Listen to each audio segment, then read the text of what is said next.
2-3 ದಿವಸಗಳಿಂದ ಒಂದು ಗೊಂದಲದ ವಾತಾವರಣ ಇದೆ. ಬೀದಿ ಬದಿ ವ್ಯಾಪಾರಿಗಳು,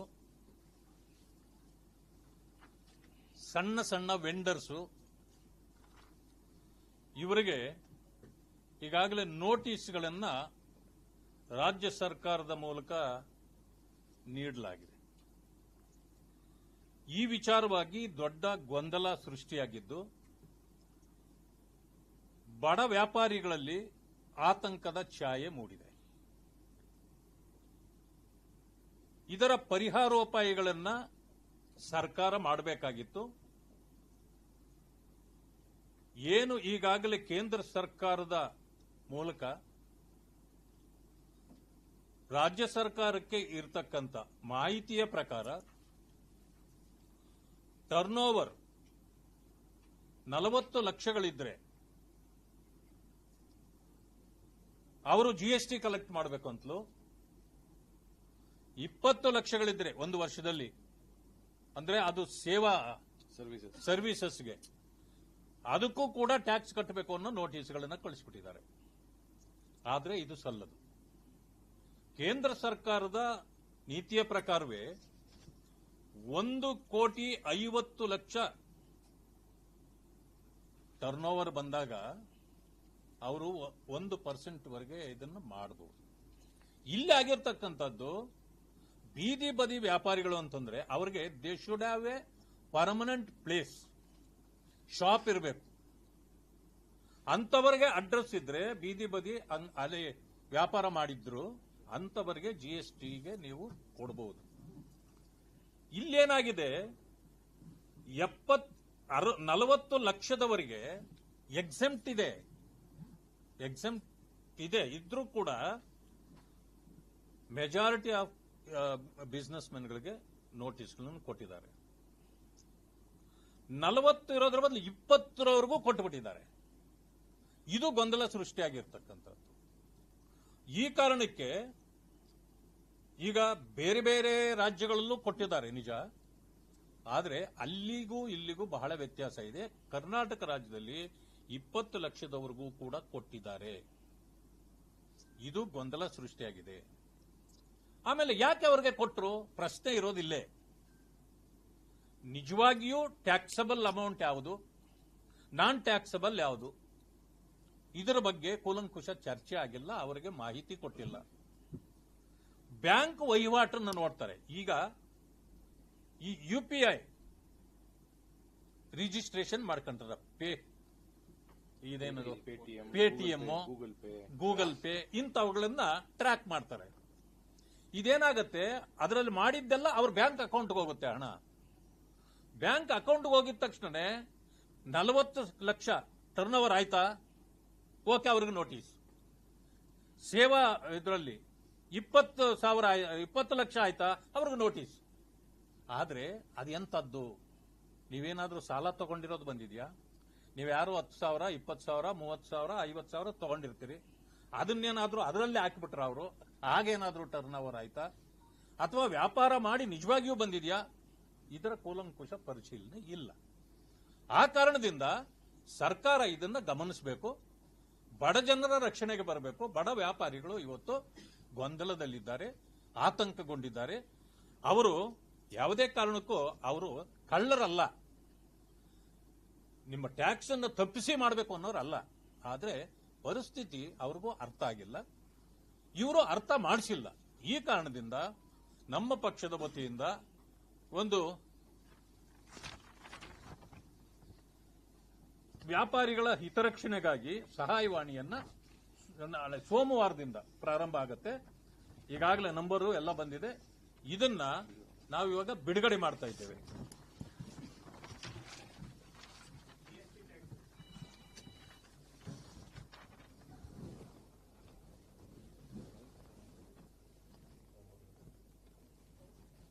ಸೋಮವಾರದಿಂದ ಇದು ಪ್ರಾರಂಭ ಆಗುತ್ತೆ.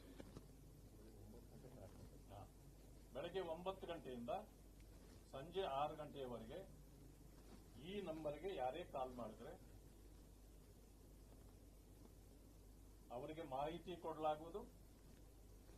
ಅವರು ಯಾವ ಕಾರಣಕ್ಕೂ ಆತಂಕಗೊಳ್ಳಬೇಕಾಗಿಲ್ಲ. ಇದನ್ನು ರಾಜ್ಯ ಸರ್ಕಾರದ ಗಮನಕ್ಕೆ ಸೆಳೀತಕ್ಕಂಥದ್ದು, ಕೇಂದ್ರ ಸರ್ಕಾರಕ್ಕೂ ಕೂಡ ಗಮನ ಸೆಳೀತಕ್ಕಂಥ ಕಾರ್ಯವನ್ನ ಈ ಮೂಲಕ ಪಕ್ಷ ಮಾಡ್ತದೆ ಅಂತಕ್ಕಂಥ ವಿಚಾರವನ್ನ ಹೇಳಲಿಕ್ಕೆ ಬಯಸ್ತೇನೆ.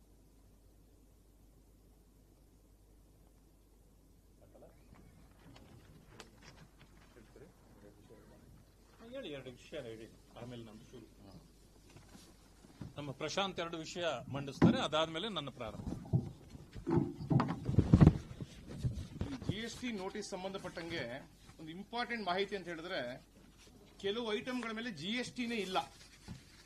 ಹಣ್ಣು, ಹೂವು, ಹಾಲು, ತರಕಾರಿ, ಆಮೇಲೆ ಮಾಂಸ, ಪನ್ನೀರು, ಬಳೆ, ಇತರ ಒಂದು ಸಾಕಷ್ಟು ಐಟಮ್ಗಳಿದೆ. ಅದರ ಮೇಲೆ ಜಿಎಸ್ಟಿನೇ ಬರಲ್ಲ. ಅದರಲ್ಲಿ ನೀವು 10 ಕೋಟಿ ವ್ಯಾಪಾರ ಮಾಡಿದ್ರು ಈ ಎಕ್ಸಾಮ್ಟ್ ಐಟಮ್ಸ್ ಅಲ್ಲಿ ರಿಜಿಸ್ಟ್ರೇಷನ್ ಕೂಡ ಕಡ್ಡಾಯ ಇಲ್ಲ. ನೀವು ಬರೀ ಎಕ್ಸಾಮ್ಟ್ ಐಟಮ್ಸ್ ಅಲ್ಲಿ ಡೀಲಿಂಗ್ ಮಾಡಿದ್ರೆ ರಿಜಿಸ್ಟ್ರೇಷನ್ ಕೂಡ ಕಡ್ಡಾಯ ಇಲ್ಲ. ಇಲ್ಲಿ ಏನಾಗಿದೆ, ಹಣ್ಣು ಮಾರೋನ್ಗೂ ಹೂ ಮಾರೋನ್ಗೂ ನೋಟಿಸ್ ಬಂದಿದೆ. KR ಮಾರ್ಕೆಟ್ ಅಲ್ಲಿ ಬೆಳಿಗ್ಗೆ 4 ಗಂಟೆಗೆ ಹೋಗೋನು ಹೂವು ಪರ್ಚೇಸ್ ಮಾಡಿ ವಾಪಸ್ ಬಂದು ಹೂವು ಮಾರ್ತಾನೆ ಮನೆಗೆ ಹೋಗಿ QR ಕೋಡ್ ಮುಖಾಂತರ, ಅವನಿಗೂ ನೋಟಿಸ್ ಬಂದಿದೆ. ಇನ್ನೊಂದು ಜಿಎಸ್ಟಿ ಕಾಯ್ದೆಯಲ್ಲಿ ಈ ತರ ಥರ್ಡ್ ಪಾರ್ಟಿ ಇನ್ಫಾರ್ಮೇಶನ್ ಇಟ್ಕೊಂಡು ನೋಟಿಸ್ ಕೊಡೋಂಗಿಲ್ಲ. ಇದು ಕಾನೂನಿಗೆ ವಿರುದ್ಧವಾಗಿದೆ. ಇದು third party information, Google pay, phone pay, ಆಮೇಲೆ ಪೇಟಿಎಂ ಇಂದ ಪಡೆದ ಇನ್ಫಾರ್ಮೇಶನ್ ಥರ್ಡ್ ಪಾರ್ಟಿ ಇನ್ಫಾರ್ಮೇಶನ್. ಇದನ್ನ ಜಿಎಸ್ಟಿ ಅಧಿಕಾರಿಗಳು ಫಸ್ಟ್ ಚೆಕ್ ಮಾಡಿ, ವೆರಿಫೈ ಮಾಡಿ, ಫಸ್ಟ್ ಒಂದು ಇನ್ಫಾರ್ಮೇಶನ್ ತಗೊಂಡು ನೀವೇನು ವ್ಯಾಪಾರ ಮಾಡ್ತಾ ಇದ್ದೀರಾ, ಈ ವ್ಯಾಪಾರಕ್ಕೆ ಜಿಎಸ್ಟಿ ಅನ್ವಯ ಆಗತ್ತಾ ಆಗಲ್ವಾ, ಅದನ್ನ ಪರಿಶೀಲನೆ ಮಾಡಿದ ನಂತರ ಅವರು ಶೋಕಾಸ್ ನೋಟಿಸ್ ಅಂತ ಕೊಡಬೇಕಿತ್ತು. ಇದು ಯಾವುದೇ ಕ್ರಮಗಳನ್ನು ರಾಜ್ಯ ಜಿಎಸ್ಟಿ ಘಟಕ ಮಾಡಿಲ್ಲ. ಇದಕ್ಕೆ ಈ 14,000 ನೋಟಿಸ್ ಯಾವ್ದು ಕೊಟ್ಟಿದಾರಲ್ಲ, ಇದೆಲ್ಲಾನು ಅಗೇನ್ಸ್ಟ್ ದಿ ಲಾ ಅಂತ ಹೇಳ್ಬೋದು, ಅಗೇನ್ಸ್ಟ್ ದಿ ಕಾನ್ಸ್ಟಿಟ್ಯೂಷನ್. ಇದು ಒಂದು ಮಾಹಿತಿಗಾಗಿ ಅದರ ಪಟ್ಟಿ ಇಲ್ಲಿದೆ, ಆ ಪಟ್ಟಿಯನ್ನ ಆಮೇಲೆ ನಿಮಗೆ ಕೊಡ್ತಾರೆ. ಹೌದು, ಜಿಎಸ್ಟಿ ಈ ರಾಜ್ಯ ಜಿಎಸ್ಟಿ ಅಧಿಕಾರಿಗಳಿಗೆ ಮಾಹಿತಿ ಕೊಡಬೇಕು. ಇನ್ನೊಂದೇನು ಅಂತ ಹೇಳಿದ್ರೆ, ಈ ಬೀದಿ ಬದಿ ವ್ಯಾಪಾರಿಗಳಿಗೆ ಯಾವುದೇ ಒಂದು ಅವೇರ್ನೆಸ್ ಪ್ರೋಗ್ರಾಮ್ ಕೂಡ ರಾಜ್ಯ ಜಿಎಸ್ಟಿ ಘಟಕ ಮಾಡಿಲ್ಲ. ಯಾಕಂದ್ರೆ 90% ವರ್ತಕರು ರಾಜ್ಯ ಜಿಎಸ್ಟಿ ಜೂರಿಸ್ಡಿಕ್ಷನ್ ಅಲ್ಲಿ ಬರ್ತಾರೆ. ಈಗ 100 ಜನ ಬೆಂಗಳೂರಲ್ಲಿದ್ರೆ 90 ಜನ ರಾಜ್ಯ ಜಿಎಸ್ಟಿ ಅಡ್ಮಿನಿಸ್ಟ್ರೇಷನ್ ಅಲ್ಲೇ ಬರ್ತಾರೆ, 10 ಜನ ಮಾತ್ರ ಸೆಂಟ್ರಲ್ ಬರೋದು. ಸೊ ಈ 90 ಜನಕ್ಕೆ ಯಾವುದೇ ಒಂದು ಅವೇರ್ನೆಸ್ ಪ್ರೋಗ್ರಾಮು ಮಾಡಿಲ್ಲ ರಾಜ್ಯ ಜಿಎಸ್ಟಿ ಅವರು. ರಾಜ್ಯ ಸರ್ಕಾರದಿಂದ ಅಡ್ವರ್ಟೈಸ್ಮೆಂಟ್ ಯಾವುದೂ ಕೊಟ್ಟಿಲ್ಲ ವರ್ತಕರಿಗೆ. ಯಾವ ತರ ಅವ್ರು ನಡ್ಕೋಬೇಕು, ಯಾವಾಗ ಟ್ಯಾಕ್ಸ್ ಬರುತ್ತೆ, ಯಾವ ತರ ಮಾಡಬೇಕು, ಯಾವಾಗ ರಿಟರ್ನ್ಸ್ ಫೈಲ್ ಮಾಡಬೇಕು, ಯಾವುದೇ ಒಂದು ಮಾಹಿತಿನೂ ರಾಜ್ಯ ಜಿಎಸ್ಟಿ ಅವರು ಕೊಟ್ಟಿಲ್ಲ. ಇದೊಂದು ಗಮನಿಸಬೇಕಾಗಿರೋ ವಿಷಯ. ಜಿಎಸ್ಟಿ ಪಾಲ್ನಲ್ಲಿ 2 ಇರುತ್ತೆ, ಆದ್ರೆ 90% ಅಡ್ಮಿನಿಸ್ಟ್ರೇಟ್ ಮಾಡೋದು ಸ್ಟೇಟ್ ಜಿಎಸ್ಟಿ. ಸೊ ಅವ್ರು ಯಾವುದೇ ಒಂಥರ ಮಾಹಿತಿನೂ ನೀಡಿಲ್ಲ ವರ್ತಕರಿಗೆ. ಇದು ಯಾವ್ದು ಜಿಎಸ್ಟಿ ಬರುತ್ತೆ, ನೀವು ಸಪರೇಟ್ ಬ್ಯಾಂಕ್ ಅಕೌಂಟ್ ಇಟ್ಕೋಬೇಕಾ, ಎಲ್ಲ ಪರ್ಸನಲ್ ಟ್ರಾನ್ಸಾಕ್ಷನ್ ಬ್ಯಾಂಕ್ ಅಕೌಂಟ್, ಯಾವುದೇ ಒಂದು ಅವೇರ್ನೆಸ್ ಮಾಡಿಲ್ಲ. ಸೊ 90% ರಾಜ್ಯ ಸರ್ಕಾರ ಅಡ್ಮಿನಿಸ್ಟ್ರೇಟ್ ಮಾಡಬೇಕಾದ್ರೆ ಅವ್ರ ಜವಾಬ್ದಾರಿ ಇರುತ್ತದು ವರ್ತಕರಿಗೆ ತಿಳಿಸ್ಕೊಡೋದು. ಅದು ಮಾಡಿಲ್ಲ ಅಂತ ಹೇಳ್ತಾ ಇದೀವಿ. ಖಂಡಿತ ಸಪರೇಟ್ ಇರ್ತಾರೆ. State GST staff separate, central GST staff separate. ಅವ್ರ ಕಮಿಷನರ್ ಡಿಫರೆಂಟ್, ಅಡಿಷನಲ್ ಕಮಿಷನರ್, ಅವ್ರ ಡೈರೆಕ್ಟರೇಟೇ ಬೇರೆ. ಸ್ಟೇಟ್ ಜಿಎಸ್ಟಿ ಆಫೀಸರ್ಸೇ ಬೇರೆ, ಸೆಂಟ್ರಲ್ ಜಿಎಸ್ಟಿ ಆಫೀಸರ್ಸೇ ಬೇರೆ. ಸ್ಟೇಟ್ ಜಿಎಸ್ಟಿ ಆಫೀಸರ್ಸ್ ಪ್ರತಿಯೊಂದು ನೋಟಿಸು ಕನ್ನಡದಲ್ಲೇ ಕೊಡ್ತಾರೆ. ಆ ಇಲಾಖೆಗಳಿಗೆ ಸಂಬಂಧಪಟ್ಟಂಗೆ ಆ ಝೋನ್ ವೈಸ್ ಡಿವೈಡ್ ಮಾಡಿ ಆ ರೀತಿಯಲ್ಲೇ ಕೊಡ್ತಾರೆ ನೋಟಿಸ್.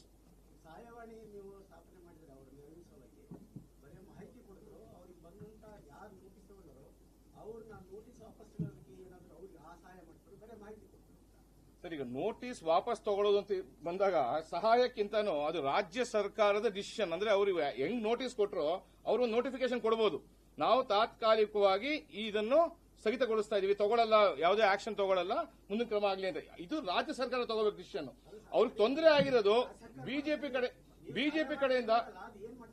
ಯಾವ ಅವ್ರಿಗೆ ಫಸ್ಟ್ ಅವ್ರ ತೊಂದರೆಗಳು ಅರ್ಥ ಮಾಡ್ಕೋಬೇಕು ನಾವು. ಅವ್ರಿಗೆ ಹಣ್ಣು ಮಾರ್ತಾ ಇದಾರೋ, ಹೂವು ಮಾರ್ತಾ ಇದಾರೋ, ಅವ್ರಿಗೆ ಯಾವ್ದೋ ಬೀದಿ ಬದಿ ವ್ಯಾಪಾರ ಏನ್ ನೋಟಿಸ್ ಬಂದಿದೆ ಅದನ್ನ ತಿಳ್ಕೊಂಡು ಅವ್ರಿಗೆ ಯಾವ ತರ ಕ್ರಮ ತಗೋಬೇಕು. ಅವರು ಈ 1.5 ಕೋಟಿ ಮಾಡಿದ್ದವ್ರಿಗೆ ಟ್ಯಾಕ್ಸ್ ಬರುತ್ತಾ, ಅವರೊಂದು CA ಹತ್ರಕ್ಕೆ ಹೋಗ್ಬೇಕಾ, ಅವ್ರಿಗೆ ಮಾಹಿತಿ ಕೊಡಬೇಕು. ಫಸ್ಟ್ ಅವೇರ್ನೆಸ್ ಕ್ರಿಯೇಟ್ ಮಾಡಬೇಕು. ರಾಜ್ಯ ಸರ್ಕಾರ ಏನ್ ಮಾಡಬೇಕಿತ್ತು ಆ ಕೆಲಸ ನಾವು ಮಾಡ್ತಾ ಇದೀವಿ ಸೋಮವಾರದಿಂದ. It is A common and general notice. ಇದರ ಸಾಧಕ ಬಾಧಕಗಳನ್ನ ಅಧಿಕಾರಿಗಳು ಮೊದಲೇ ಅವರ ಗಮನಕ್ಕೆ ತಂದು ತಿಳುವಳಿಕೆ ಕೊಡಬೇಕಾಗಿತ್ತು. ತಿಳುವಳಿಕೆ ಕೊಡದೆ ನಿಮ್ಮ ಟರ್ನ್ ಓವರ್ ಎಲ್ಲಿ ಸಿಗ್ತದೆ ನಿಮಗೆ? ನಿಮ್ಮಲ್ಲಿ ಸಿಗಲ್ಲ. ಟರ್ನ್ ಓವರ್ ಸಿಗೋದು ಆ ಬ್ಯಾಂಕ್ನ ಖಾತೆಯಲ್ಲಿ. ಬ್ಯಾಂಕ್ ಖಾತೆಗಳನ್ನ ತಗೊಂಡು ಟರ್ನ್ ಓವರ್ ನಿಮ್ಮದು ಅಲ್ಲಿ 20 ಲಕ್ಷ ಅಥವಾ 40 ಲಕ್ಷ ಆಗಿದೆ ಅಂದ್ರೆ ಎಲ್ಲರಿಗೂ ನೀವು ಜನರಲ್ ಆಗಿ ಕೊಟ್ಬಿಟ್ಟಿದ್ದೀರಿ. ಬಟ್ ಜನರಲ್ ಆಗಿ ಕೊಡೋಕೆ ಬರೋದಿಲ್ಲ. Which is the taxable items, which is not, ಇವುಗಳನ್ನ ನೀವು ಮೊದಲು ಬೈಫರ್ಕೇಟ್ ಮಾಡಬೇಕು. ಇದರಲ್ಲಿ ನಿಜವಾಗ್ಲೂ ಬರ್ತದಂತಂದ್ರೆ ಅವ್ರಿಗೆ ಕೊಡಬೇಕಾಗಿತ್ತು, ಅದಾಗಿಲ್ವಲ್ಲ. ಅದಕ್ಕೆ ಇವರನ್ನ ಕೂಲಂಕುಷ ನಾವು ಪರಿಶೀಲನೆ ಮಾಡ್ಕೋಬೇಕು. ಅದಾದ ಮೇಲೆ ಇಂತಿಂತಾವು ಬರೋದಿಲ್ಲ ಅನ್ನೋದನ್ನ ಸರ್ಕಾರಕ್ಕೂ ಮತ್ತೆ GST ಇವ್ರಿಗೂ ಕೂಡ ಹೇಳಬೇಕಾಗತ್ತೆ. ಆ ಕಾರಣಕ್ಕೆ ಇದನ್ನ ಮಾಡಿರ್ತಕ್ಕಂಥ. ಓಕೆ, ಒಂದು ವಿಷಯ ಆಯ್ತು. ಉಳಿದ ವಿಷಯಗಳಿಗೆ ಬರ್ತೇನೆ. ಇವತ್ತು ಮೈಸೂರಿನಲ್ಲಿ ಕಾಂಗ್ರೆಸ್ ಸಮಾವೇಶ ನಡೀತಾ ಇದೆ. ಅವರು ಹೇಳ್ಕೊಂಡಿದ್ದಾರೆ ಇದು ಸಾಧನೆಯ ಸಮಾವೇಶ ಅಂತ. ಮತ್ತೆ ಕೆಲವರು ಹೇಳ್ತಾರೆ ಇದು ಶಕ್ತಿ ಪ್ರದರ್ಶನ ಅಂತ. ಅದೇನಾದರೂ ಇರಲಿ, ಸಾಧನೆ ಅಂದ್ರೆ ಯಾವ ಸಾಧನೆ? ಎಲ್ಲ ರಾಜ್ಯದ ಜನರು ಹೇಳೋದು ಈ ಸರ್ಕಾರದ್ದು ಶೂನ್ಯ ಸಾಧನೆ, ಅತಿ ಹೆಚ್ಚಿನ ಭ್ರಷ್ಟಾಚಾರ. ಇದು ಎರಡು ಜನ ಈ ಸರ್ಕಾರಕ್ಕೆ ಕೊಟ್ಟ ಬಿರುದುಗಳು. ಅಂದಮೇಲೆ ಶೂನ್ಯ ಸಾಧನೆಗೂ ಮತ್ತು ಮಿತಿಮೀರಿದ ಭ್ರಷ್ಟಾಚಾರಕ್ಕೂ ಸಮಾವೇಶ ಬೇಕೆ ಸಿದ್ದರಾಮಯ್ಯನವರೇ? ಇದು ನನ್ನ ಪ್ರಶ್ನೆ. ಶೂನ್ಯ ಸಾಧನೆಗೂ ಮಿತಿಮೀರಿದ ಭ್ರಷ್ಟಾಚಾರಕ್ಕೂ ಒಂದು ಸಮಾವೇಶ ಅವಶ್ಯಕತೆ ಇತ್ತೆ? ಇದು ಒಂದು. ಎರಡನೇ ವಿಚಾರ, ಕಾಂಗ್ರೆಸ್ಸಿನ ಶಾಸಕರು ಸರ್ಕಾರದ ವಿರುದ್ಧವಾಗಿ ಮುಗಿಬಿದ್ದಿದ್ದಾರೆ. ಭ್ರಷ್ಟಾಚಾರವನ್ನು ಅವರೇ ಹೊರಗಡೆ ತಂದಿದ್ದಾರೆ. ಸಾಧನೆ ಏನೂ ಆಗಿಲ್ಲ, ನಾವು ಕ್ಷೇತ್ರಗಳಿಗೆ ಹೋಗೋಕ್ಕಾಗೋದಿಲ್ಲ, ಅಭಿವೃದ್ಧಿ ಶೂನ್ಯ ಆಗಿದೆ. ಇದೆಲ್ಲ ಹೇಳಿದ ಮೇಲೆ 50 ಕೋಟಿ ಒಂದೊಂದು ಕ್ಷೇತ್ರಕ್ಕೆ ಬಿಡುಗಡೆ ಮಾಡ್ತೇನೆ ಅಂತ ಯಾರಿಗೆ ಹೇಳಿರೋದು? ಇದು ಕೇವಲ ಕಾಂಗ್ರೆಸ್ ಶಾಸಕರಿಗೆ. ಅಂದ್ರೆ ಸಿದ್ದರಾಮಯ್ಯನವರು ಇಡೀ ರಾಜ್ಯಕ್ಕೆ ಮುಖ್ಯಮಂತ್ರಿ ಅಲ್ಲ, ಕಾಂಗ್ರೆಸ್ ಶಾಸಕರಿಗೆ ಮಾತ್ರ ಇವರು ಮುಖ್ಯಮಂತ್ರಿ, ಅವರ ಕ್ಷೇತ್ರಗಳಿಗೆ ಮಾತ್ರ ಅಂತ ಈಗ ಜನ ಮಾತಾಡ್ತಾರೆ. ಇದಕ್ಕೆ ನಿಮ್ಮ ಉತ್ತರ ಏನು ಮಾನ್ಯ ಸಿದ್ದರಾಮಯ್ಯನವರೇ? ಹಾಗಿದ್ರೆ ವಿರೋಧ ಪಕ್ಷದ ಶಾಸಕರು ಕರ್ನಾಟಕದವರಲ್ವಾ? ಆ ಕ್ಷೇತ್ರಗಳಿಗೆ ಅಭಿವೃದ್ಧಿ ಬೇಕಿಲ್ವಾ? ಯಾರೇ ಒಂದು ಪಕ್ಷ ಗೆದ್ರೆ, ಮುಖ್ಯಮಂತ್ರಿ ಆದ್ರೆ ಆ ಪಕ್ಷದ ಶಾಸಕರಿಗಾಗಿ ಮಾತ್ರ ಉಳಿಬೇಕಾ? ರಾಜ್ಯದ ಕೆಲಸ ಮಾಡಬಾರ್ದಾ? ಈ ಎಲ್ಲ ಪ್ರಶ್ನೆಗಳು ಇವತ್ತು ಬರ್ತಾ ಇವೆ. ಅವರು ಉತ್ತರ ಕೊಡಬೇಕು. ಅಪ್ಪಿತಪ್ಪಿ ಮೊನ್ನೆ ಒಂದು ನಮ್ಮ ಪಕ್ಷದ ಅಧ್ಯಕ್ಷರಾಗಿರ್ತಕ್ಕಂಥ ವಿಜಯೇಂದ್ರ ಅವರು ಒಂದು ಪ್ರಶ್ನೆ ಕೇಳಿದ್ರು. ಮಾತೆತ್ತಿದ್ರೆ ಅಹಿಂದ ಅಂತೀರಿ, ಪರಿಶಿಷ್ಟ ಜಾತಿ ಪರಿಶಿಷ್ಟ ವರ್ಗಗಳು ಅಂತೀರಿ, ಇನ್ನೊಂದು ಕಡೆ ನೋಡಿದ್ರೆ ಇದು ಏನೋ ನಾವೇ ಮಾಡಿದ್ದು ಎಲ್ಲ ಅಂತೀರಿ. ರಾಷ್ಟ್ರ ಮಟ್ಟದಲ್ಲಿ ಈಗ ಇದುವರೆಗೂ ಯಾರನ್ನ ನಿರ್ಲಕ್ಷ್ಯ ಮಾಡಿದ್ರು ಹಿಂದುಳಿದ ವರ್ಗಗಳನ್ನ, ಅವರನ್ನ ಮತ್ತೆ ಕೂಡಿಸೋ ಕೆಲಸ ಮಾಡ್ತೀನಿ ಅಂತ ಹೊರಟಿದ್ದೀರಿ. ಹಾಗಿದ್ರೆ ಮಾಡಿ, ತಪ್ಪೇನಿಲ್ಲ. ಮೊನ್ನೆ ಮಲ್ಲಿಕಾರ್ಜುನ್ ಖರ್ಗೆ ಅವರನ್ನ ಪ್ರೈಮ್ ಮಿನಿಸ್ಟರ್ ಕ್ಯಾಂಡಿಡೇಟ್ ಅಂತ ಅನೌನ್ಸ್ ಮಾಡಿ ಅಂತ ಹೇಳಿದ್ರು. ಇದರಲ್ಲಿ ಏನು ತಪ್ಪಿತ್ತು? ನಾನು ಕೇಳ್ತೇನೆ, ನಿಮಗೆ ದಲಿತರನ್ನ ಅನೌನ್ಸ್ ಮಾಡಕ್ಕೆ ಇಷ್ಟ ಇಲ್ಲ ಅಂದ್ರೆ ಮಾನ್ಯ ಸಿದ್ದರಾಮಯ್ಯನವರೇ, ನಿಮ್ಮ ಹೆಸರನ್ನೇ ಕಾಂಗ್ರೆಸ್ ಘೋಷಣೆ ಮಾಡಲಿ, ನಿಮ್ಮ ಹೆಸರನ್ನೇ ಮಾಡಲಿ, ನಾವು ಸಂತೋಷ ಪಡ್ತೀವಿ. ಯಾಕಂದ್ರೆ ದಲಿತರು ಅಂದ್ರೆ ನಿಮಗೆ ಇಷ್ಟ ಇಲ್ಲ, ಅದು ಚರಿತ್ರೆ. ಅದು ಕಾಂಗ್ರೆಸ್ಗೆ ದಲಿತರು ಕೇವಲ ವೋಟ್ ಬ್ಯಾಂಕ್, ಅವರನ್ನ ನೀವು ಗುಲಾಮರು ಅಂತ ತಿಳ್ಕೊಂಡಿದ್ದೀರಿ. ಅದನ್ನು ಇವತ್ತಲ್ಲ, ಬಾಬಾ ಸಾಹೇಬ್ ಅಂಬೇಡ್ಕರ್ ಅವರ ಕಾಲದಿಂದ ಅದು ಬಂದಿದೆ. ಬೇಡ, ಈಗಾಗಲೇ ಹಿಂದುಳಿದ ವರ್ಗಗಳ ಚಾಂಪಿಯನ್ ನಿಮ್ಮ ನೇತೃತ್ವದಲ್ಲೇ ಈಗ ಒಂದು ಸಮಿತಿಯನ್ನು ಮಾಡಿದ್ದಾರೆ, ಸಭೆಯನ್ನು ಮೊನ್ನೆ ಮಾಡಿದ್ದೀರಿ. ನಿಮ್ಮನ್ನೇ ಪ್ರಧಾನಮಂತ್ರಿ ಅಭ್ಯರ್ಥಿ ಅಂತ ಘೋಷಣೆ ಮಾಡಲಿ. ಅದು ನೀವು ಆಗೋದಿಲ್ಲ, ಬೇರೆ ವಿಷಯ. ಬಿಜೆಪಿಯನ್ನ ನೀವು ಇನ್ನು ಮುಂದೆ ಸೋಲಿಸೋದಷ್ಟು ಸುಲಭ ಅಲ್ಲ. ಆದರೂ ಘೋಷಣೆ ಮಾಡಲಿಕ್ಕೆ ಏನು ಕಷ್ಟ ನಿಮಗೆ? ಅದೇ ಹಿಂದುಳಿದ ವರ್ಗಗಳ ಮಹಾನಾಯಕ. ಈಗ ಮೋದಿಜಿ ಅವರು ದೇಶದ 11 ವರ್ಷಗಳ ಪ್ರಧಾನಿಯಾಗಿ ಈಗಾಗಲೇ ಆಯ್ತು. ನಿಮ್ಮನ್ನು ಮಾಡಿ ನಾವು ಸಂತೋಷ ಪಡ್ತೇವೆ. ಅದು ಬಿಟ್ಟು ಏನೆಲ್ಲ ಮಾತಾಡಿಬಿಟ್ರಿ ನೀವು. ನಾರಾಯಣ ಸ್ವಾಮಿ, ಕಾರಜೋಳ ಅವರು ಅಂತವರನ್ನ ಮಾಡಿ, ಅರೆ ನಾನು ನಿಮ್ಮ ಪಕ್ಷದಲ್ಲೇ ಇದ್ದು ಸರ್ವನಾಶ ಆದವನು. ನಾನು ಅಲ್ಲಿದ್ದಾಗ ಒಂದು ಸಾರಿ ಟಿಕೆಟ್ ಕೊಡೋ ಯೋಗ್ಯತೆ ಇರಲಿಲ್ಲ ನಿಮಗೆ. ಭಾರತೀಯ ಜನತಾ ಪಕ್ಷಕ್ಕೆ ಬಂದು ಸಮಾಜದ ಮಧ್ಯೆ ನಾನು ಗೌರವ ಉಳಿಸ್ಕೊಳ್ಬೇಕಾಯ್ತು. ಇಲ್ಲಿ ನಾಯಕತ್ವ ನನ್ನನ್ನು ಗುರುತಿಸಿ ಇವತ್ತು ನನ್ನನ್ನು ಎಷ್ಟು ನೀವು ಕಡೆಗಣಿಸಿದ್ರು ಅಷ್ಟೇ ಎತ್ತರಕ್ಕೆ ಮುಖ್ಯಮಂತ್ರಿಯವರು ಯಾರು ಸಿದ್ದರಾಮಯ್ಯನವರು ಇದ್ದಾರೋ ಅವರಿಗೆ ಈಕ್ವಲ್ ಸ್ಟೇಟಸ್ ಸಿಗುವಷ್ಟರ ಮಟ್ಟಿಗೆ ನನ್ನನ್ನು ಬೆಳೆಸಿದವರು ಭಾರತೀಯ ಜನತಾ ಪಕ್ಷದವರು. ಆದರೆ ಒಂದು ಮಾತು ನನಗೆ ನೋವಾಗಿದ್ದು, ನೀವು ಅದನ್ನ ಕೀಳಾಗಿ ಮಾತಾಡಲಿಕ್ಕೆ ಮಾಡಿದ್ರು ಏನೋ ಗೊತ್ತಿಲ್ಲ. ಆದರೆ ನನ್ನ ಹೆಸರನ್ನು ತೆಗೆದುಕೊಂಡು, ಕಾರಜೋಳ ಅವರ ಹೆಸರನ್ನು ತೆಗೆದುಕೊಂಡು ಅಷ್ಟಾದರೂ ನೀವು ನಮ್ಮ ಬಗ್ಗೆ ಒಳ್ಳೆ ಮಾತಾಡಿದ್ದಕ್ಕೆ ಧನ್ಯವಾದಗಳನ್ನು ಅರ್ಪಿಸ್ತೇನೆ ಮಾನ್ಯ ಸಿದ್ದರಾಮಯ್ಯ. ಆದರೆ ಪದೇ ಪದೇ ಒಂದು ಮಾತನ್ನು ಹೇಳ್ತಿರ್ತೀರಿ, ನಾರಾಯಣ ಸ್ವಾಮಿ ಕೈಯಲ್ಲಿ ಚಡ್ಡಿ ಒರೆಸಿಬಿಟ್ರಿ RSS ಬಿಜೆಪಿನವರು ಅಂತ. ನಾನು ಹೇಳ್ತೇನೆ, RSS ಬಿಜೆಪಿಯವರು ನನ್ನ ಕೈಯಿಂದ ಚಡ್ಡಿ ಒರೆಸಿಲ್ಲ. ಆ ಚಡ್ಡಿ ಒತ್ಕೊಂಡು ಬರೋಂತ ಕೆಲಸ ಮಾಡಿಸಿದ್ದು ನನ್ನ ಕೈಯಲ್ಲಿ ಮಾನ್ಯ ಸಿದ್ದರಾಮಯ್ಯನವರೇ. ಯಾಕೆಂದ್ರೆ ಕೆಲವು NSUI ಹುಡುಗರು ಪ್ರೊಟೆಸ್ಟ್ ಮಾಡುವಾಗ ನಮ್ಮ ಆಗಿನ ಸಚಿವರಾಗಿದ್ದ ಮಾನ್ಯ ನಾಗೇಶ್ರವರ ಮನೆಗೆ ನುಗ್ಗಿ ಚಡ್ಡಿ ಸುಟ್ಟಿದ್ರು.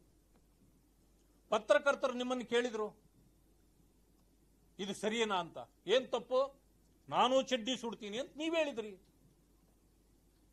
ಓ, ಸಿದ್ದರಾಮಯ್ಯ ಇಂಥ ದೊಡ್ಡ ವ್ಯಕ್ತಿ, ಅವರೂ ಚಡ್ಡಿ ಸುಡ್ತೀನಿ ಅಂದಿದ್ದಕ್ಕೆ ನಾನೇನ್ ಮಾಡಿದೆ, ನಿಮಗೆ ಸಹಾಯ ಮಾಡಲಿಕ್ಕೆ 4 ಚಡ್ಡಿ ಹೊಸಾದನು 4 ಚಡ್ಡಿ ತಂದು ಕೊಟ್ಟೆ ಅಪ್ಪ.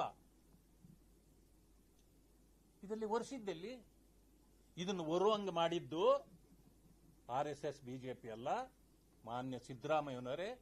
ಪದೇ ಪದೇ ಇದನ್ನ ಹೇಳಿ ಚೀಮಾರಿ ಹಾಕ್ಸ್ಕೊಳ್ಬೇಡಿ ನೀವು. ಚಡ್ಡಿ ಅನ್ನೋದೇ ಒಂದು ಗೌರವದ ಸಂಕೇತ. ಆ ಗೌರವನಾದ್ರೂ ಉಳಿಸ್ಕೊಳ್ಳಿ. ಅದನ್ನು ಬಿಟ್ಟು ಪದೇ ಪದೇ ಈ ರೀತಿ ಮಾತಾಡಿ ನೀವು ಜನರ ಶಾಪಕ್ಕೆ ಗುರಿಯಾಗಬೇಡಿ. ಇನ್ನೊಂದು ಮಾತು ಹೇಳಿದ್ರು, ಬಂಗಾರಪ್ಪನವರನ್ನ ಮುಗಿಸಿದ್ದು ಯಾರು? ಯಡಿಯೂರಪ್ಪನವರು, ವಿಜೇಂದ್ರ ಅವರ. ಬಂಗಾರಪ್ಪನ ಉಳಿಸಿದವ್ರು ಯಾರು ಅಂತ ಇಲ್ಲಿ ಪಕ್ಕದಲ್ಲವರೇ ಕೇಳಿ. ಲೆಹರ್ ಸಿಂಗ್ ಅವರು. ನಾನು ಬಿಜೆಪಿಯಲ್ಲಿ ಇರಲಿಲ್ಲ.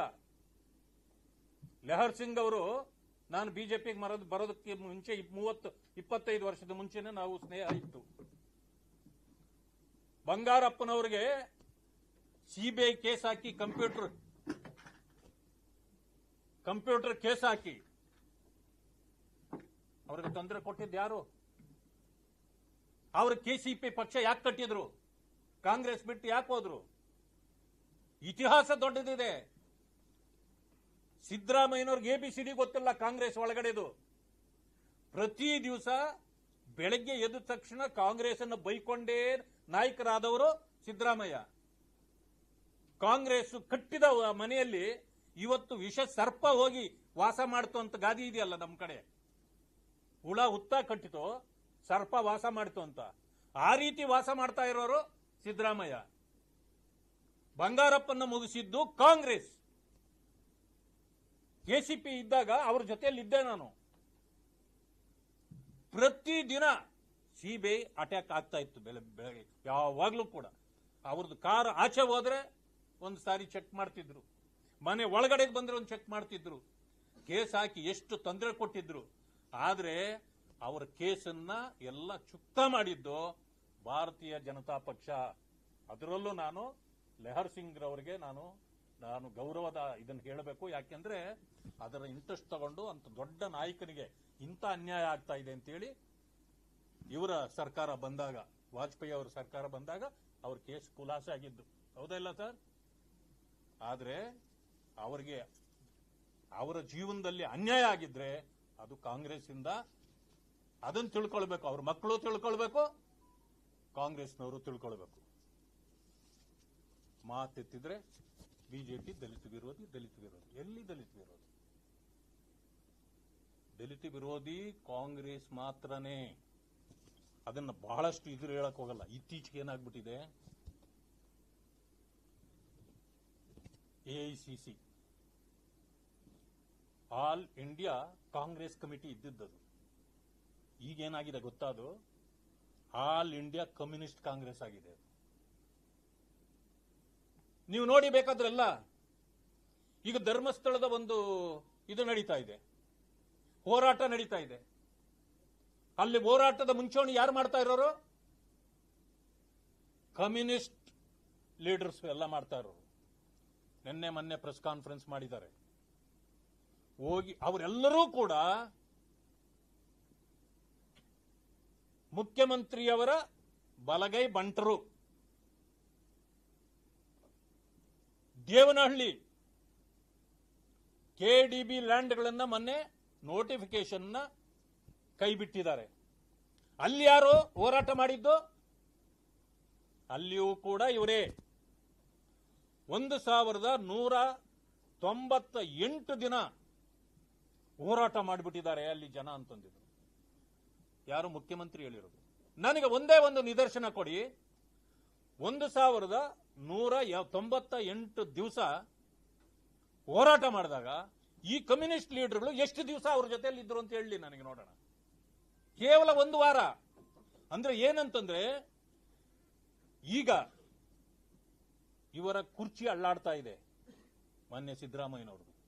ಅದಕ್ಕೆ ಅವರು ಬಳಕೆ ಮಾಡ್ತಾ ಇರ್ತಕ್ಕಂಥದ್ದು ಕಮ್ಯುನಿಸ್ಟ್ನವ್ರನ್ನ. ಈಗ ಅಲ್ಲಿ ಕಳಿಸಿದ್ರು, ಇವರೇ ಒಂದು ವಾರ ಅಲ್ಲಿ ಕುಳಿಸಿದ್ರು ಆ ರೈತರುಗಳ ಜೊತೆಯಲ್ಲಿ. ಅದಕ್ಕೆ ಕಾರಣ ಬೇರೆ ಇದೆ, ಅದು ಈಗ ಹೇಳಕ್ ಹೋಗೋದಿಲ್ಲ ನಾನು.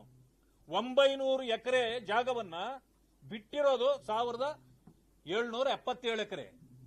ಆದ್ರೆ ಆಲ್ರೆಡಿ ಇವರ ಬಲಗೈ ಬಂಟರುಗಳೆಲ್ಲ ಸೇರಿ 900 ಎಕರೆನ ಅಗ್ರಿಮೆಂಟ್ ಮಾಡ್ಕೊಂಡು ಬಿಟ್ಟಿದ್ದಾರೆ. ಆ ಕಾರಣಕ್ಕೆ ಅದನ್ನು ಬಿಟ್ಟಿರೋದು. ಮುಂದೇನಾಗುತ್ತೆ ಅದನ್ನ ಇನ್ನೊಂದು ಸಾರಿ ಹೇಳ್ತೇನೆ. ಅದೇ ರೀತಿ ಈಗ ಧರ್ಮಸ್ಥಳದ ವಿಚಾರವನ್ನು ಕೂಡ ಇವರನ್ನೇ ಕಳಿಸಿ ನೀವು ಹೋರಾಟ ಮಾಡಿ SIT ಕೊಡ್ಲೇಬೇಕು ಅಂತೇಳಿ ನೀವು ಹಠ ಹಿಡೀರಿ, ಆಮೇಲೆ ನಾನು ಮಾಡ್ತೀನಂತ. ಇದೆಲ್ಲ ಹೇಗೆ ಅಂತಂದ್ರೆ, ನೀನ್ ಸತ್ತಂಗ್ ಮಾಡು, ನಾನು ಹತ್ತಂಗ್ ಮಾಡ್ತೀನಿ ಅಂತ ಗಾದೆ ಇದೆಲ್ಲ. ಹಾಗೆ ಇದು ಇವೆಲ್ಲ ನಡೀತಾ ಇರೋದು. ಅದಕ್ಕೆ ಹೇಳ್ತೀನಿ, ಈ ಆಲ್ ಇಂಡಿಯಾ ಕಮ್ಯುನಿಸ್ಟ್ ಕಾಂಗ್ರೆಸ್ ಈಗ ಏನಾಗಿದೆಯೋ, ಇದು ದೇಶದಲ್ಲಿ ಕಮ್ಯುನಿಸ್ಟರ ಲೀನಿಂಗ್ ಏನಿದೆಯೋ ಆ ರೀತಿ ಹೋಗ್ತಾ ಇದೆ. ಈಗ ಇವರ ವ್ಯವಸ್ಥೆ ಎಲ್ಲ ಹಾಗೆ ಹೋಗ್ತಾ ಇರೋದು. ಅದಕ್ಕೆ ಇನ್ನೊಂದು ಮುಂದೆ ಹೋಗಿ ಹೇಳ್ತೇನೆ. ಇವತ್ತು ಸಾಧನಾ ಸಮಾವೇಶಕ್ಕೆ ಹೊರಟಿದ್ದಾರೆ ಮಾನ್ಯ ಸಿದ್ದರಾಮಯ್ಯನವರು, ಮಾನ್ಯ ಖರ್ಗೆ ಅವರು, DK ಶಿವಕುಮಾರ್. ನಾನು ಭವಿಷ್ಯ ಹೇಳಲ್ಲ. ಒಂದು ಮಾತು ನಿಮ್ಗೆ ಹೇಳಿರ್ತೀನಿ, ನಾನು ಯಾವತ್ತೂ ಇವ್ರು ಹೋಗ್ತಾರೆ ಇವ್ರು ಬರ್ತಾರೆ ಅಂತ ಹೇಳಿಲ್ಲ. ಡಿಸೆಂಬರ್ ಇಂದ 26 ಮಾರ್ಚ್ ಒಳಗೆ ರಾಷ್ಟ್ರ ಮಟ್ಟದಲ್ಲಿ AICC ಅಧ್ಯಕ್ಷರಾಗಿ ಖರ್ಗೆ ಅವರು ಮುಂದುವರಿಯೋದಿಲ್ಲ.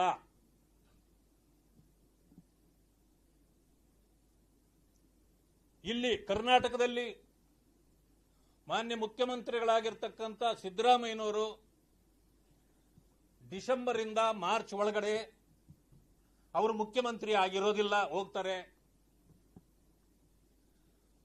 ಅದೇ ಸಂದರ್ಭಕ್ಕೆ ಮಾನ್ಯ DCM DK ಶಿವಕುಮಾರ್ ಅವರು KPCCಯ ಅಧ್ಯಕ್ಷರಾಗಿಯೂ ಇರೋದಿಲ್ಲ, DCM ಆಗಿಯೂ ಇರೋದಿಲ್ಲ.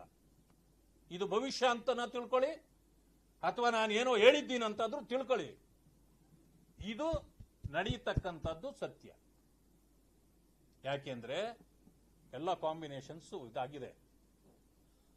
ಮಾನ್ಯ ರಾಹುಲ್ ಗಾಂಧಿಯವರು ಮಾರ್ಚ್ ಒಳಗೆ AICC ಅಧ್ಯಕ್ಷರಾಗಬೇಕಾಗಿದೆ. ಅವರಿಗೆ ಪಾಪ ಅವರು ಆತುರದಲ್ಲಿದ್ದಾರೆ. ಇದು ಏನಿದ್ರು ಖರ್ಗೆ ಸಾಹೇಬರನ್ನ ಸ್ಟಾಪ್ ಗ್ಯಾಪ್ ಅರೇಂಜ್ಮೆಂಟ್ಗೆ ಇಟ್ಕೊಂಡಿದ್ದು.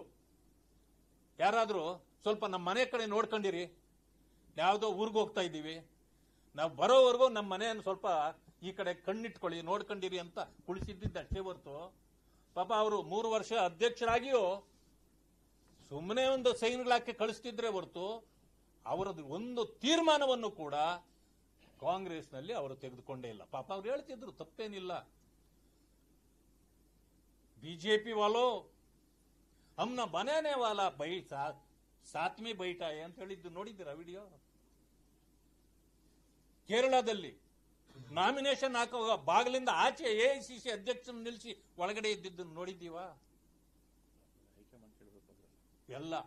ಆಮೇಲೆ ಇಲ್ಲೇ ಬೆಂಗಳೂರಿನಲ್ಲಿ ಪತ್ರಕರ್ತರು ಕೇಳಿದ್ರೆ, ನನ್ನ ಕೈಲಿ ಏನಿದೆ ಎಲ್ಲ ಹೈಕಮಾಂಡ್ ಅನ್ನು ಕೇಳಬೇಕಂತಂದೆ. AICC ಅಂದ್ರೆ ಹೈಕಮಾಂಡ್, AICC ಅಧ್ಯಕ್ಷರಂದ್ರೆ ಹೈಕಮಾಂಡ್. ಆದ್ರೆ ಅದಕ್ಕೆ ಮೇಲೆ ಯಾವ ಕಮಾಂಡ್ ಇತ್ತು ಇದು ಜನರಿಗೆ ಗೊತ್ತಾಗಿದೆ. ಅದರಿಂದಾಗಿ ಅವರೂ ಅಧ್ಯಕ್ಷಗಿರಿಯಿಂದ ಹೋಗ್ತಾರೆ, ಮುಖ್ಯಮಂತ್ರಿಗಿರಿಯಿಂದ ಇವರು ಹೋಗ್ತಾರೆ, ಉಪಮುಖ್ಯಮಂತ್ರಿ ಮತ್ತು KPCCಯಿಂದ DK ಶಿವಕುಮಾರನ್ನು ಎಲ್ಲರನ್ನೂ ಎತ್ತಂಗಡಿ ಮಾಡುವ ಕೆಲಸ ಈಗಾಗಲೇ ರಾಹುಲ್ ಗಾಂಧಿ ಅವರು ರೋಡ್ ಮ್ಯಾಪ್ ಎಲ್ಲ ಹಾಕೊಂಡಿದ್ದಾರೆ. ಇದಿಷ್ಟು ವಿಚಾರ. ಆದ್ರೆ 15 ವರ್ಷಗಳ ಡಿನೋಟಿಫಿಕೇಶನ್ 2010ರಲ್ಲಿ ಡಿನೋಟಿಫಿಕೇಶನ್ ಯಾವ್ಯಾವ್ದಾಗಿತ್ತು, ಬಹುಶಃ ಅದು ನಮ್ಮದೇ ಸರ್ಕಾರ ಇತ್ತು. ಸುಮಾರು 29 ಲ್ಯಾಂಡ್ಸ್ ನೋಟಿಫಿಕೇಶನ್ ವಾಪಸ್ ತಗೊಂಡಿದ್ದೀವಿ ಅಂತ ಮನೆ ಹೇಳಿದ್ದಾರೆ. ಈಗ ಅಲ್ಲೆಲ್ಲ ಡೆವಲಪ್ ಆಗೋಗಿರ್ತದೆ. ನೀವು ಇವತ್ತಾಕೆ ತಗೊಂಡ್ರಿ? ನಿಮ್ ಸರ್ಕಾರ ಬಂತಲ್ಲ 14ರಲ್ಲೇ ಸರ್ಕಾರ 13ರಲ್ಲೇ ಬಂತು, ಅವತ್ತಾಕೆ ಮಾಡಲಿಲ್ಲ? ಇದನ್ನು ನೀವು ತಗೊಳಕ್ಕಾಗಲ್ಲ, ಗೊತ್ತಿದೆ. ಏನಂದ್ರೆ ತಗೊಳ್ತೀವಂತ ಹೇಳಿ ಅಲ್ಲಿ ಡೆವಲಪ್ ಆಗ್ಬಿಟ್ಟಿರ್ತದೆ. ಯಾಕಂದ್ರೆ ಅವ್ರು ಬಿಟ್ಟಿರಲ್ಲ, ಅವ್ರನ್ನ ಕರ್ಸ್ಕೊಳ್ಬೇಕು, ವಸೂಲಿ ಮಾಡಬೇಕು. ಇದೇನಾ ನಿಮ್ ಕೆಲಸ? ಇದೇ ಆಗ್ತಾ ಇರೋದೀಗ. ಹೋಗ್ಲಿ, ಆ ರೀತಿ ನಿಮಗೆ ನಿಜವಾದ ಕಾಳಜಿ ಇದ್ರೆ 25ರವರೆಗೂ ಯಾಕೆ ಕಾಯ್ತಾ ಕುಳಿತಿದ್ರಿ? ನನ್ನ ಪ್ರಶ್ನೆ. ಜೊತೆಗೆ ಅದನ್ನು ಮಾತ್ರ, ಅದರಲ್ಲಿ ತಪ್ಪು ನಡೆದಿದ್ರೆ ನೀವು ರೀಡೂ ಮಾಡಿದ್ರಲ್ಲ, ಅದನ್ನ್ಯಾಕೆ ನೀವು ಅದನ್ನು ಕೂಡ ಇದು ಮಾಡಿ? ಕೆಂಪಯ್ಯ ಆಯೋಗದ ವರದಿ ಎಲ್ಲಿದೆ? ಏನಾಯ್ತು ಅದು?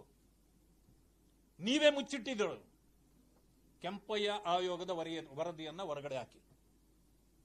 ಈಗ ಸೆಷನ್ ನಡೀತದೆ 11ನೇ ತಾರೀಕಿಂದ. ಸೆಷನ್ ನಲ್ಲಿ ಟೇಬಲ್ ಮಾಡಿ ಅದನ್ನ. ವರದಿಯಲ್ಲಿ ಏನಿದೆ? ತಪ್ಪಿತಸ್ಥರು ಯಾರು? ರೀಡು ಯಾಕೆ ಮಾಡಿದ್ರಿ? ವಸೂಲಿ ಎಷ್ಟಾಯ್ತು? ಲೆಕ್ಕ ಕೊಡಿ ಜನರಿಗೆ. ಮಾಡೋದೆಲ್ಲ ಅನಾಚಾರ, ಮನೆ ಮುಂದೆ ಬೃಂದಾವನ. ಇದ ಕಾಂಗ್ರೆಸ್ ನೀತಿ?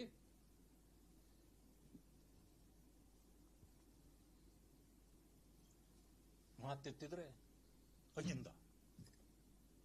ಯಾವಾಗ ಅಹಿಂದ? ನಿಮ್ಮ ಕುರ್ಚಿಗೆ ಕಂಟಕ ಬಂದಾಗ ಅಹಿಂದ ನೆನಪಾಗುತ್ತೆ, ಪರಿಶಿಷ್ಟ ಜಾತಿ ವರ್ಗಗಳ ನೆನಪಾಗುತ್ತೆ ನಿಮಗೆ. ಬರೀ ಸಂಕಟ ಬಂದಾಗ ಮಾತ್ರ ಅಹಿಂದ ಜಪ. ಇಲ್ಲ ಅಂತಂದ್ರೆ ಕರ್ಬೇವಿನ ಸೊಪ್ಪನ್ನ ಟೇಸ್ಟ್ಗೆ ಸಾರ್ಗಾಕಿ ತಿನ್ನೋವಾಗ ಎತ್ತಿ ಬಿಸಾಕ್ ಸೈಡ್ಗಿಡ್ತಾರಲ್ಲ, ಪರಿಶಿಷ್ಟ ಜಾತಿ, ಪರಿಶಿಷ್ಟ ವರ್ಗಗಳು ಮತ್ತೆ ಹಿಂದುಳಿದವರು ನಿಮಗೆ ಕರ್ಬೇವಿನ ಸೊಪ್ಪಿನ ರೀತಿಯಲ್ಲಿ ಉಪಯೋಗ ಮಾಡ್ತಾ ಇದ್ದೀರಿ. ಇಂಥ ಬೂಟಾಟಿಕೆ ರಾಜಕಾರಣ ಮಾಡಬೇಡಿ. ನಾವು ಕೂಡ ಬಹಳ ನೋಡಿದ್ದೀವಿ. ಸಿದ್ದರಾಮಯ್ಯನವ್ರದ್ದು ಓಲೈಕೆ ಒಂದು ಕಡೆ ಮೊದಲು ಹೇಳ್ತಿದ್ರು, ಹೆಗ್ಡೆಯವರ ಕಾಲದಲ್ಲಿ ಇದು ಪ್ರಚಲಿತವಾದ ಮಾತು. ಏನಂದ್ರೆ, ಎಲ್ಲೇ ರಾಜಕಾರಣ ನಡೆದಾಗ ಮೊದಲು ಹೇಳ್ತಿದ್ರು ಸೇವಾ ರಾಜಕಾರಣ, ಇನ್ನೊಂದು ಕಡೆ ಹೇಳೋದು ಜಾತಿ ರಾಜಕಾರಣ. ಮತ್ತೊಂದು ಕಡೆ ಧರ್ಮ ರಾಜಕಾರಣ. ಹೆಗ್ಡೆಯವರ ಕಾಲದಲ್ಲಿ ಅದಕ್ಕೆ ಎಂತ ಬಂತಂತಂದ್ರೆ ಒಂದು ಪದ ಬಳಕೆ ಮಾಡ್ತಿದ್ರು,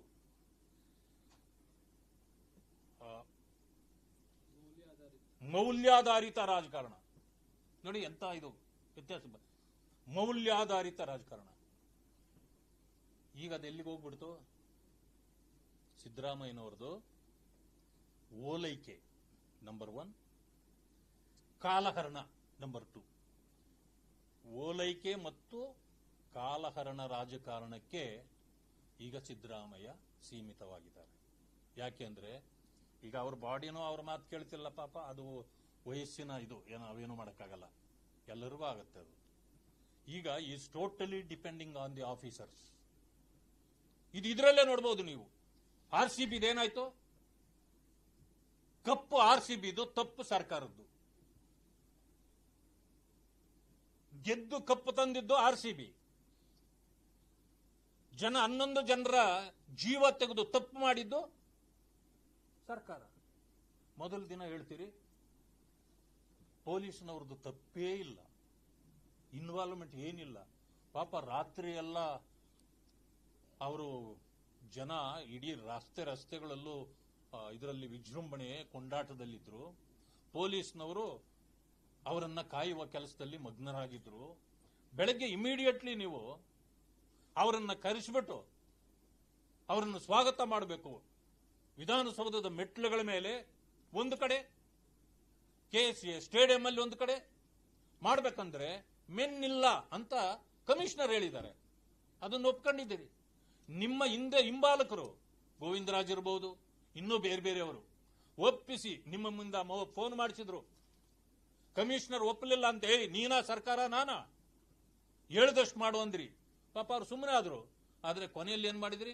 ತಪ್ಪು ನಿಮ್ಮ ಮೇಲೆ ಬಂದ ತಕ್ಷಣ ಎತ್ತಿ ಅವ್ರ ಮೇಲೆ ಹಾಕಿ ಸಸ್ಪೆಂಡ್ ಮಾಡಿಬಿಟ್ರಿ. ಅಮಾಯಕ 11 ಜನರು ಸತ್ರು. ಅಮಾಯಕ ಅಧಿಕಾರಿಗಳು ಕೂಡ ಇವತ್ತು ಅಪಮಾನಕ್ಕೀಡಾದ್ರು. ನೀವು ಮಾಡೋ ತಪ್ಪಿಗೆ ಬೇರೆಯವರನ್ನು ಯಾಕೆ ಬಲಿ ಕೊಡ್ತೀರಿ? ಇವೆಲ್ಲಕ್ಕೂ ಉತ್ತರ ಕೊಡಬೇಕಾಗ್ತದೆ ಮಾನ್ಯ ಸಿದ್ದರಾಮಯ್ಯನವರೇ. ಇದು ಸರಿಯಾದ ಕ್ರಮಗಳಲ್ಲ. ಈಗ ನೀವು ನಿಮ್ಮ ಬುದ್ಧಿವಂತಿಕೆಯಿಂದ ಇಲ್ಲ, ನೀವು ಓಲೈಕೆಗಾಗಿ, ನಿಮ್ಮ ಸ್ಥಾನ ಉಳಿಸ್ಕೊಳ್ಳಿಕ್ಕಾಗಿ ಪ್ರತಿಯೊಬ್ಬರನ್ನ ಬಲಿ ಕೊಟ್ಟು ಈ ರೀತಿ ನೀವು ದೊಡ್ಡ ತಪ್ಪನ್ನ ಮಾಡ್ತಾ ಇದ್ದೀರಿ ಅಂತಕ್ಕಂಥದ್ದನ್ನ ಇದು ಮಾಡ್ತೇನೆ. ಜೊತೆಗೆ ಯಾರು ಹೇಳ್ಕೊಡ್ತಾರೆ ನಿಮಗೆ? ಬಿಜೆಪಿ ನಾಯಕರನ್ನ ಟಾರ್ಗೆಟ್ ಟಾರ್ಗೆಟ್ ಟಾರ್ಗೆಟ್. ಬಸವರಾಜು ಅವ್ರು ಇವತ್ತಿನ ಸ್ನೇಹಿತ ಅಲ್ಲ ನನಗೆ, ನನ್ನ ಕಾಲೇಜ್ ಮೇಟ್ ಅವ. Byrathi Basavaraj is my college mate. ಆತನ ಚರಿತ್ರೆ ಏನು ಅಂತ ನನಗೆ ಗೊತ್ತಿದೆ. ಎಲ್ಲೂ ಒಂದೇ ಒಂದು ಈ ರೀತಿಯ ತಪ್ಪು ಬರುವಂತ ಆತನ ಮೇಲೆ ಕಲ್ಮಶ ಬರುವಂತದ್ದು ಒಂದು ವಿಷಯ ಇಲ್ಲ ಆತನ ಮೇಲೆ. ಯಾರೋ ಬರ್ತಾರೆ, ಬರ್ತ್ಡೇ ಇರ್ತದೋ ಇಲ್ಲಂತಂದ್ರೆ ಪೊಲಿಟಿಷಿಯನ್ಸ್ ಬೇರೆ ಬೇರೆಯವರು ಬರ್ತಾರೆ, ಫೋಟೋ ತಗೋತಾರೆ, ನಮ್ಮ ಜೊತೆಯಲ್ಲೇ ಕುತ್ಕೋತಾರೆ, ಒಂದು ಫೋಟೋ ತಗೋತಾರಪ್ಪ. ತಗೊಂಡ್ರು ಅಂದ ತಕ್ಷಣ ಅಲ್ಲೆಲ್ಲೋ ತಪ್ಪಾಯ್ತು, ಏನೋ ಒಂದು ಅನಾಹುತ ಆಯ್ತು ಅಂತಂದ್ರೆ ಫೋಟೋ ಕೊಟ್ಟಿದ್ದ ತಪ್ಪ, ಅವ್ರ ಮೇಲೂ FIR. ಇದು ಟಾರ್ಗೆಟ್ ಪೊಲಿಟಿಕ್ಸ್ ಅಲ್ವಾ? ಏನ್ ತಪ್ಪು ಮಾಡಿದ್ದಾರೆ ಅವರು? ಅವ್ರ ತಾಯಿ ಹೇಳ್ತಾರೆ, ಆ ಶಿವಕುಮಾರ್ ಅನ್ನೋರ ತಾಯಿ, ನಾವು ಅವ್ರ ಹೆಸರನ್ನೂ ತಗೊಂಡಿಲ್ಲ, ನಾವು ಏನೂ ಹೇಳಿಲ್ಲ, ಆದ್ರೆ ಪೊಲೀಸ್ನವರೇ ಬರ್ಕೊಂಡಿದ್ದಾರೆ. ನಮಗೂ ಹೇಳಿದ್ರು, ನೋಡಿ ನಾವು ಬರೀತೀವಿ, ಹೂ ಅನ್ಬೇಕು ನೀವು, ಇಲ್ಲ ಅಂತಂದ್ರೆ ಈ ಕೇಸ್ ನಿಲ್ಲಲ್ಲ, ಹಿಂಗ್ ಹೇಳ್ಕೊಟ್ರಂತೆ ಪೊಲೀಸ್ನವರು. ಪೊಲೀಸ್ನವರು ಕೂಡ ಸ್ವಲ್ಪ ಗುಲಾಮ್ಗಿರಿ ಮಾಡೋದನ್ನ ನಿಲ್ಲಿಸಬೇಕು. ನೋಡಿ, ನೀವೆಷ್ಟು ಗುಲಾಮ್ಗಿರಿ ಮಾಡಿದ್ರು ಸಿದ್ದರಾಮಯ್ಯನ ಮೇಲೆ ತಪ್ಪು ಬಂದಾಗ ಅವ್ರು ಖಂಡಿತ ಪೊಲೀಸ್ ಆಫೀಸರ್ಗಳ ಮೇಲೆ ಹಾಕಿದ್ರಲ್ಲ, ಹಂಗೆ ನಿಮ್ಮ ಮೇಲೂ ನಾಳೆ ಹಾಕ್ತಾರೆ. ತಿಳ್ಕೊಳ್ಬೇಕು ಇವೆಲ್ಲನೂ. ಆಯ್ತು, ಹಂಗ್ ಮಾಡೋದಾದ್ರೆ ಈಗ ಡ್ರಗ್ಸ್ ಕೇಸಲ್ಲಿ ಗುಲ್ಬರ್ಗಾದಲ್ಲಿ ಕಾಂಗ್ರೆಸ್ ಅಧ್ಯಕ್ಷ, ಬ್ಲಾಕ್ ಕಾಂಗ್ರೆಸ್ ಅಧ್ಯಕ್ಷನೇ ಸಿಕ್ಕಾಕೊಂಡಲ್ಲ. ಈಗ ಯಾರು ಅವ್ರನ್ನೆಲ್ಲ ಮಾಡಿದ್ದು? ಪ್ರಿಯಾಂಕಾ ಖರ್ಗೆ ಅವ್ರ ಜೊತೆಯಲ್ಲಿರೋ ಫೋಟೋ ಬಂತು, ಅವ್ರ ಮೇಲೆ FIR ಮಾಡಿದ್ರ?